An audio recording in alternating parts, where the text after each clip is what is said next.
All right, guys. Today I'm going to talk to you about a topic that's kind of important and near to my heart: mental health, especially men's mental health. It's not that women do more or they're much better with mental health, but for whatever reason, it does seem to impact men a lot more. There's a lot more suicide among men, and I think what it is that I don't think it impacts men more. I think culturally, men are conditioned not to engage in self care as much as women do. So I'm going to turn you around, put you on my helmet so you can see what I see, and we'll just go for a ride and we'll chat about mental health. So let's do it. I started riding the bike late. I didn't think it was a safe thing to do.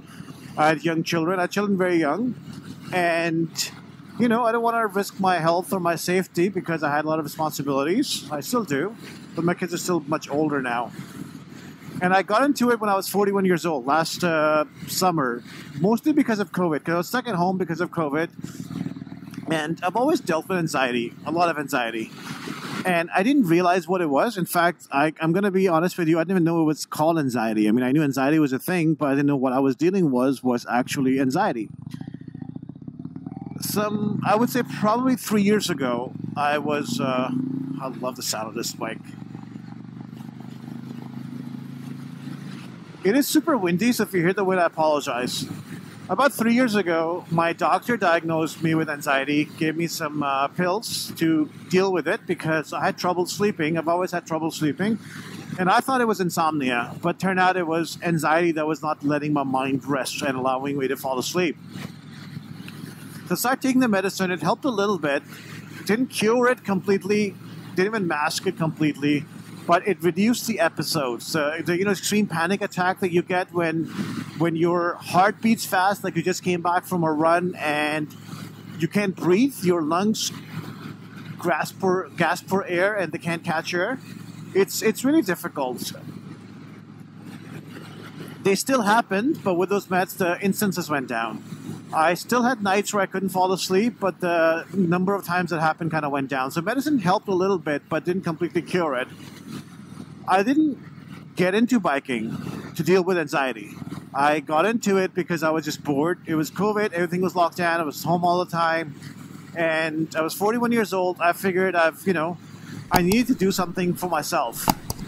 And like most men, I've traditionally, it has changed over the last, I would say probably 5 years. But up until that point, like most men, especially most fathers, I felt guilty when I did things for myself because I could be spending the time on the family or working or fixing up the house or doing one of the 50 other things on my list to do. So I got into biking and I didn't even realize it until winter rolled along and I couldn't bike anymore that my anxiety was gone when I was biking. And I realized in winter because in winter I found myself getting agitated again that I didn't during fall when I was riding the bike. And I found myself getting stressed out more. And I found the same whole huge anxiety thing that we talked about that I got over and it came back. And that was interesting. It was interesting to learn that, I'm not sure if recording is happening. Yeah. And that was interesting. It was interesting to kind of figure out and learn that biking really helped my anxiety. And towards the end of winter, before I could start riding the bike again, there's a local dads group. I live in Milton. There's a Milton dads group, Dads of Milton, where I posted, finally opened up for the first time in my life at 42 years of age that, hey, man, I deal with this thing called anxiety. Do you guys have any tips? And it was surprising how many people commented and posted and called me if they had my number or messaged me. Some people I knew and some people I didn't. And I realized that I spent my whole life not asking for help when I could have just asked for help. And there are people willing to help and give me tips and give me advice and tell me what worked for them.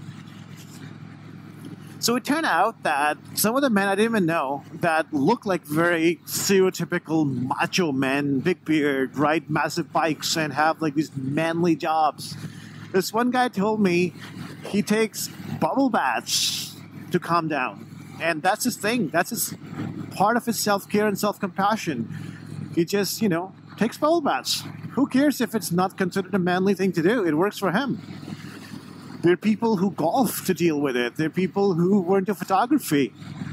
They wrote, they did projects, they did woodworking, and yeah, they rode bikes to deal with it. And I realized when I'm on my bike, see, the thing is that when I'm on my bike, I'm using all four limbs like everyone else. I'm always scanning for problems.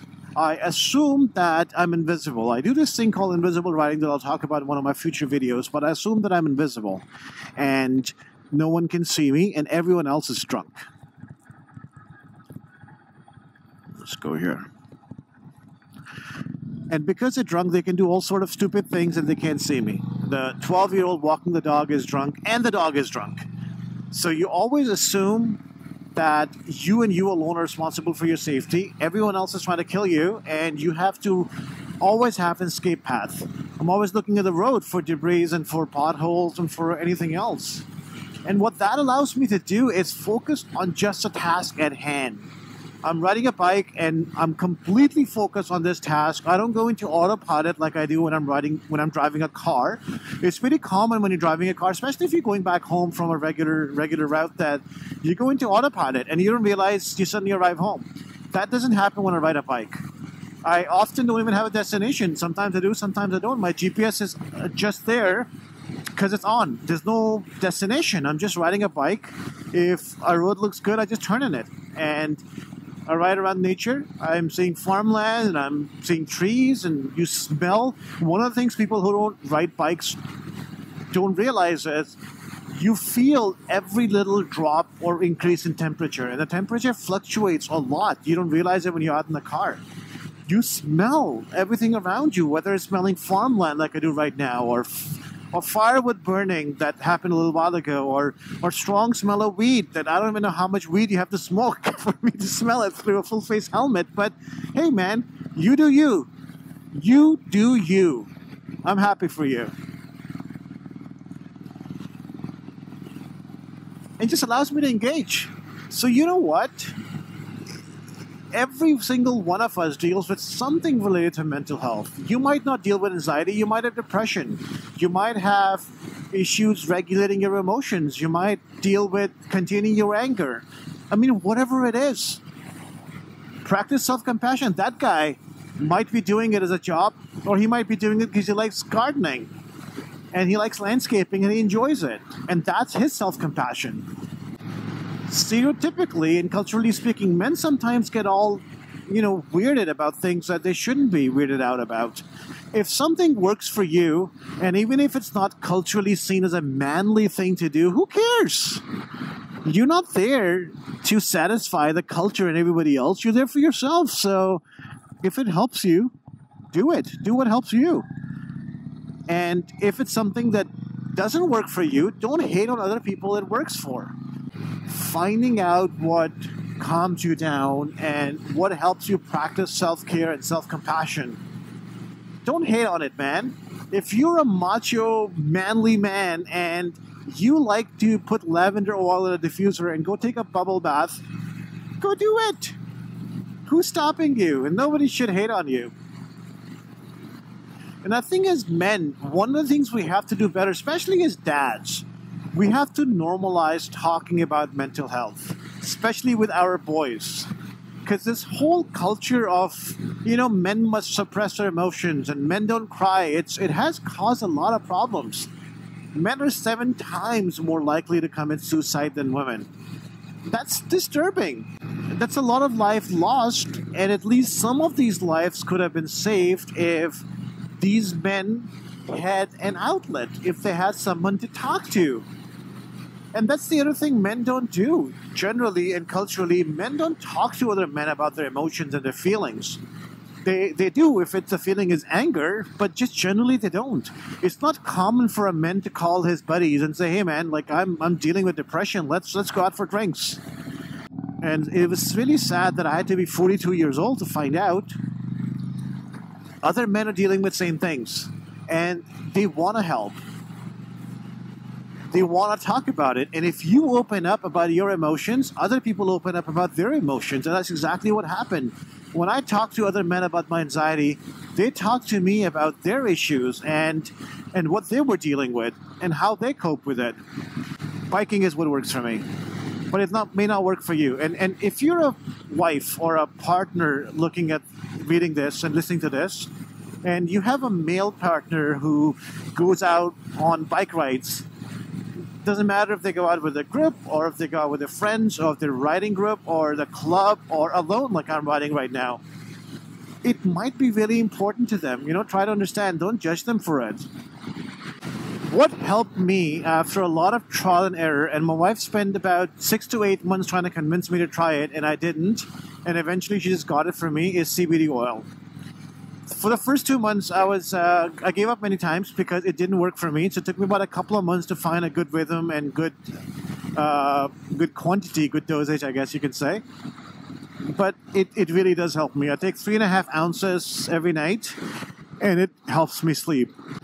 So what I was saying was that if you have someone important in your life and they have something that helps them deal with whatever they're dealing with, that helps them just stay calm or it's just something they like to do or they enjoy doing, support them. Do not look down upon them. Don't, discourage them. Don't make fun of them. The culture has kind of changed a bit, and that's a good thing. And one of the things where it needs to change more is more of us need to talk about mental health and our own mental health. More of us have to be less judgy towards ourselves. That's the other thing I learned when I talked to other men. It wasn't everyone else judging them, it was them judging themselves.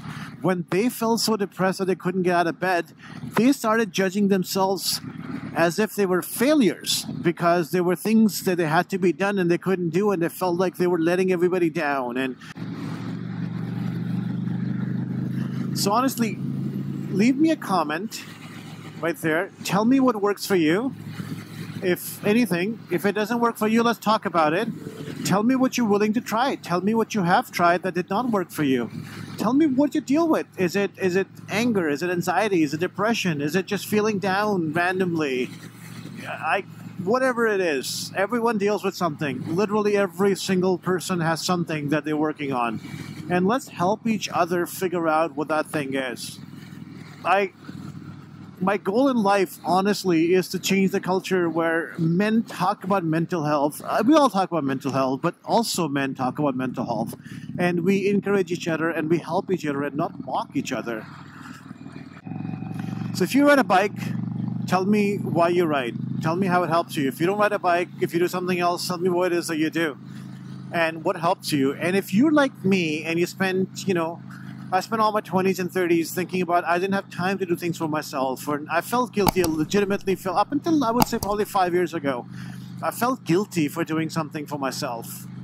Then let me know. Hope you find it helpful. If you ever want to talk, just reach out to me. I'm always available. I'm always listening. Especially if it's something like, suicidal thought. Honestly, man, I don't care if it's the middle of the night. Just pick a number of someone you know and call them. And just be honest. Say, man, I'm dealing with something. I just need to talk. If you know me and if you have my number, call me in the middle of the night if you're dealing with something like that. I'd rather you wake me up than you do something stupid. And even if you don't know me, just, message me. We'll chat, man. I want to learn. I want to learn about you. Especially now during COVID, it is really important that we keep an eye on it, not just for ourselves, but for our loved ones too. Talk to your kids about it. Let them know that it's okay to reach out. It's okay to be struggling. It's okay. Talk to your friends. Reach out. Let them know that you're there for them. And let them know before something happens. Let them know before to deal with something that makes it obvious that they might need your help. Because they might be dealing with something on their own and hiding it pretty well. You might not know about it. Let your kids know that it's okay to talk about it, that you are there for them without judgment. Judgment is a major issue. It's 2021, and a lot of people still don't realize that addiction is a mental illness. It's an actual illness. Not everyone gets addicted. That's the thing people don't realize. So say someone did something stupid and tried something they shouldn't have tried, but now they have a dependency on it. Someone's alcoholic. A lot of people drink alcohol just fine and manage it. But if someone is an alcoholic, that is a disease. We don't judge people for having a disease. We work with them. We provide them resources. We help them. we take them to an expert to cure them. And we need to do the same thing with mental illness and mental health as well. I would say for mental health, the conversation has changed over the last few years, but for mental illness, it hasn't. There is still a lot of judgment towards people who struggle with things. There is still a lot of looking down upon people who might not be dealing with their issues as well as somebody else might be. And just because you have issues you can deal with really well, it doesn't mean that you get to shit on somebody else who can't. So that's it, folks. Thank you for listening. I hope you found it useful. I would love to know if there's anything you're dealing with, so please leave it in the comment. Please let me know.